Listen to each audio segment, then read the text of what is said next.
Hello and welcome to another Doctor's Assistant 1 video. Today I'm doing a review of Doctor Who Frontios. Before I fully get into this review though, a little bit of a, it's not even a disclaimer, it's just a bit of housekeeping really, and or admin. Admin and something akin to that even. What was I going to say?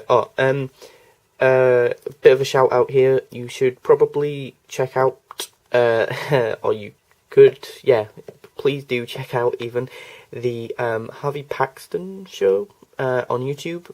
Really good friend of mine, and has a YouTube channel called the Harvey Paxton Show. And that, sorry if I'm butchering your name and or YouTube channel name, but basically he did a review of Deadpool on his YouTube channel, and gave me a shout out, and also had a web link, had a thingy in the description, like a hyperlink thing to my review and that. So if you're interested in watching, sort of maybe Deadpool, the original, leading up to Deadpool 2, but you've never watched Deadpool, you could watch both myself and Harvey's, review, see what you think of the film, and that, or our reviews of them, and that. So yeah, do please go over his channel, give him some support, and stuff akin to that, and whatnot, So yeah, okay, now that that's out of the way, I can continue reviewing Doctor Who Frontios. You got the Doctor Who logo there, Frontios, BBC, the newish logo, Pete Davison, the guy who plays Turlo, weird insect creature thing, Pete Davison years, 1982 to 1984, PG, apparently, Pete Davison there, Spine, same sort of stuff, besides Team Entertainment, all that stuff on the spine, pretty much. PG, again, apparently contains mild violence, threat, and one drug reference, apparently, although I can't remember any of that, but okay. Special features is nicely highlighted here, the synopsis, who it's starring, the writer, and then your lovely array of screenshots of said episode and whatnot. Then you've got the writer's notes, as well as the disc, which is nice, got nicely printed sort of thing of the cover. So that's the packaging.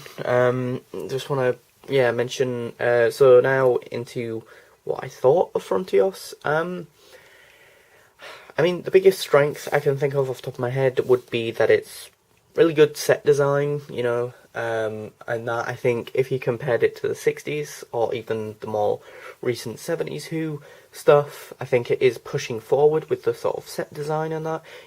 One of the biggest things that I love about this story is how they do try to incorporate both CG and or blue screen and or maybe even green screen, maybe, potentially. Although back then it would have been blue screen. But either way, they really do try and integrate it and incorporate it, try and do that, and it sometimes works, sometimes doesn't. Like Pete Davison, there was a bit where he was walking about the place, and because of his light hair and whatnot, and costume and that you could see the steel girders at the top, it looked like he was kind of going through them a bit, and that, but it sort of nicely at least corresponded with the rest of the physical set that was there and that, and then there's that one infamous bit where there's that one person who does step on a step, and it's like, apparently in the behind the scenes it's like, it's sinking, but he's like somehow just sort of, trying not to have his foot fall down sort of thing and that, or make it noticeable anyway. But it's a good concept, this story, but it falls flat with its execution. It's a 4-part story, but it felt like it dragged quite a lot for me. I couldn't keep my attention on the story, quite frankly. I don't know enough about Turlo as a character to be invested in him having a mental breakdown in this story, personally, which is a bit problematic, really, isn't it? If a character has a bit of a tiz in the story, on an emotional level, that, like, I'm supposed to feel sorry for him, or feel something at least, which I didn't, because of the fact that it was just like, okay, great. Like, I couldn't tell if the stuff that he was on about in this sort of psychic episode, this bit of a doolally moment, whether or not that was actually built upon, or if it was just in the context of the story, you know, just something that just sporadically happened, and if so, why, and so on and so forth. What I will say is kind of ironic, you know, for a show called Doctor Who, the Doctor actually does some Doctor-related things pretty much immediately, which is nice, I guess. It's a bit of a thing that's always made me chuckle, quite honestly. You know, the fact that he's called the Doctor, and you know, and the fact that from time to time, or majority of the time, you barely even really see him do Doctor-related things. You only see it from time to time. You know, more than likely, you know, people are like, "Oh, what are you a doctor of?" And he's just like, "Of everything," or something like that, or science, this thing, that thing. Do you know what I mean? It's like, you know, but I think Peter Davison's very much pushed in the story as a character, I think, to, you know, sort of save the day, and I can imagine, you know, or pushed to try and help, yeah, basically, and that, whether or not he wants to, because he does seem to be, it's sort of like Waters of Mars in the sense that he, and or Fires of Pompeii even, maybe, but set in the future, he is very adamant, you know, the Time Lords can't interfere here on Frontios, it's one of Earth's first colony places, to Tegan and Turlo. But the thing is, they're both very, like, adamant, you know, Tegan being human and all, you know, can't we just have a quick look? And then when they kind of do, you know, there's, spoiler alert for those of you who haven't watched, but there's a pretty cool, badass bit that happens really beginning fairly early on in part 1, which is that the TARDIS disappears and all that's left is the hat stand and that, and you're like, whoa, what? And that, and I can imagine back then, when they first aired this, it must have been like, whoa, what? Is the Doctor stuck here? You know, like, for the foreseeable future, like, what? Like, that would have been interesting, you know, an episode or 2 story set just on one planet because the TARDIS has just gone doolally. But, spoiler alert, obviously that doesn't happen. And that, you know, I have foreknowledge that that doesn't happen. But as a kid, when this first aired, you must have been like, whoa, what? And I think that was because that was publicity stunt on John Nathan Turner's and some other people behind the scenes at the time, you know, to boost the ratings, maybe, you know, get Doctor Who back in the papers, maybe in the public consciousness, you know, and get people reinvested in the show again, you know. The fact that, you know, maybe one of the main staples that's been part of the show from 1963 to this point in the show's history, you know, has just gone, you know. And that, what can I say about the villains and all monsters? I mean, they're a good concept and they work well. Less is more with them, and I think part 1 works well because you don't know who's doing all these weird asteroid bombardment-y things. Things on the planet, and that adds to the atmosphere and the layer of fear and uncertainty and uncomfortableness for all the characters. But then by part 1 you find out who it is, and then part 2 and 3 and 4 and all that, you know, they're there a lot more, to the point where it's like, yeah, you can see the sort of breaking at the seams sort of costume design.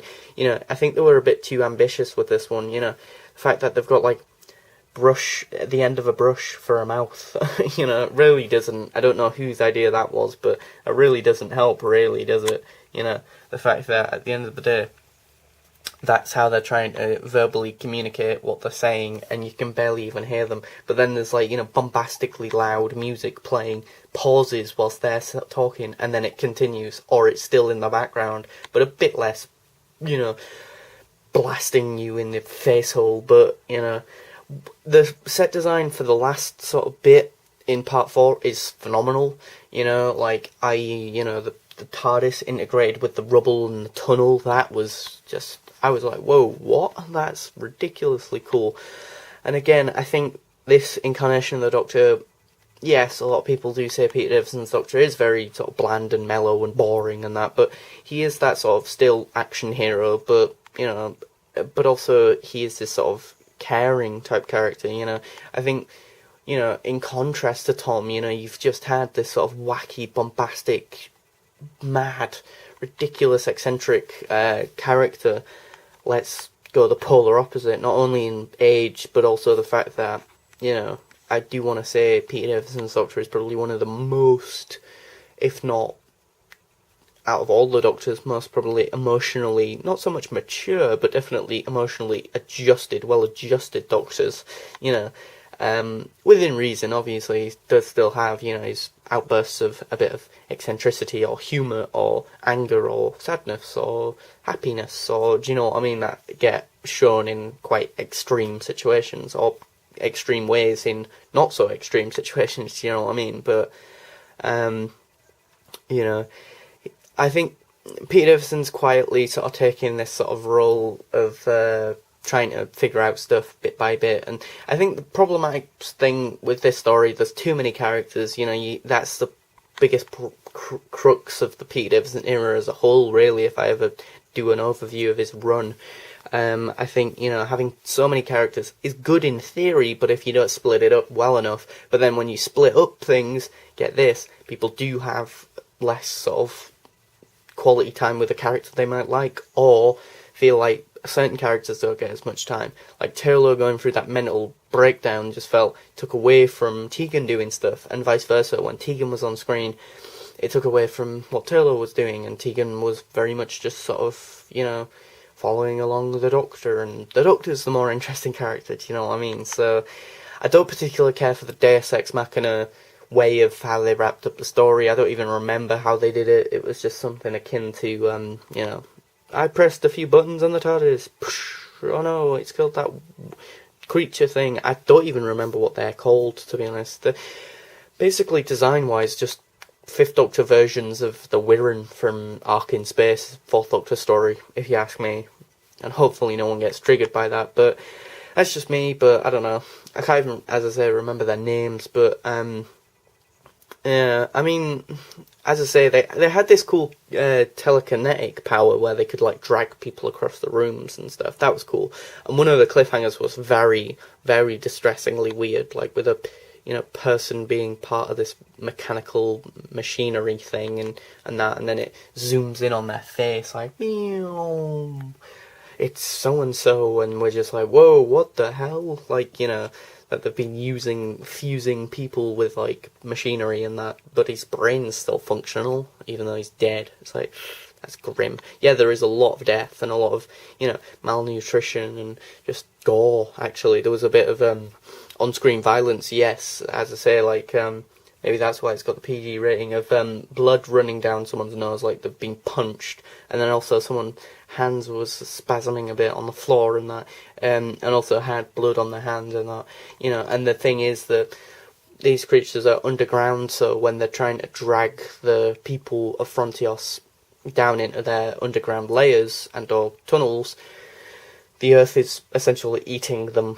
and that must have been pretty distressing for any children watching the story. But yeah, my final verdict for Frontios is that out of 10, it gets a 6 out of 10 from me. It's above average, but nothing phenomenal. It's not 10 out of 10, sort of Earthshock levels of awesomeness. But by the same token, it's not as bad as, say, Delta and Abandonment.